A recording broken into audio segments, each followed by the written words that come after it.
Well, most importantly, the latest figures that we are getting, 13 bodies have been recovered, which means 13 deaths have been confirmed according to the Taluk control room in Idukki. This is in Devikulam area. So that is like the latest numbers that we are getting. Around 12 people have been rescued. This rescue operation is happening in extremely difficult circumstances, difficult terrain, of course. There was one bridge which was a connecting bridge, and that has been swept away. This was because of the heavy rain yesterday that was witnessed in that particular area. So the rescue teams left early today morning through a very difficult terrain. Ambulance services have been pressed into action as well. Rescue operations happening right now. The numbers that we are talking about right now with the rescue operations, one being 13 bodies have been recovered and 12 people have been rescued. Officials tell us that this was the area. Now we have to understand the geography of this area also. This was an area, it was a tea plantation, a tea estate area.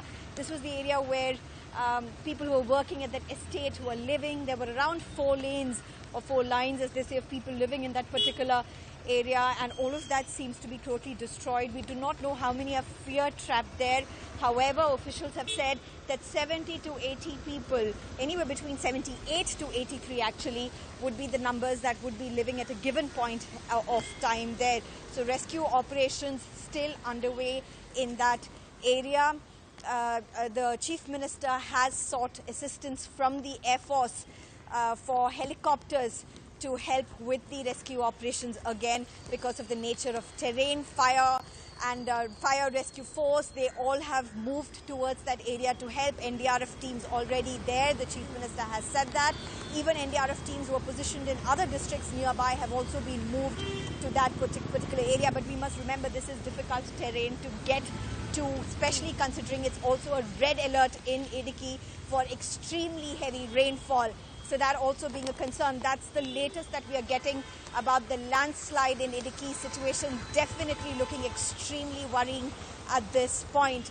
Talking about the other parts of Kerala, there are several districts which are under orange alert. There's flooding, reports of flooding in certain parts. We had, low-lying areas of Ernakulam, like we had the famous Shiva temple at Alua also inundated, flooded, waters reaching all the way up till the roof. Those visuals also is something that we have brought to you. There are reports of rivers running in spate in several parts, landslides or areas getting flooded, houses getting inundated, depending upon where the locality is. But right now, the situation in Idukki, Idukki specifically speaking, this particular area where the landslide has happened, around 25 kilometers away from Munnar, which is a very popular tourist hotspot. But of course, tourists not there at this time because of the COVID protocols and the situation here.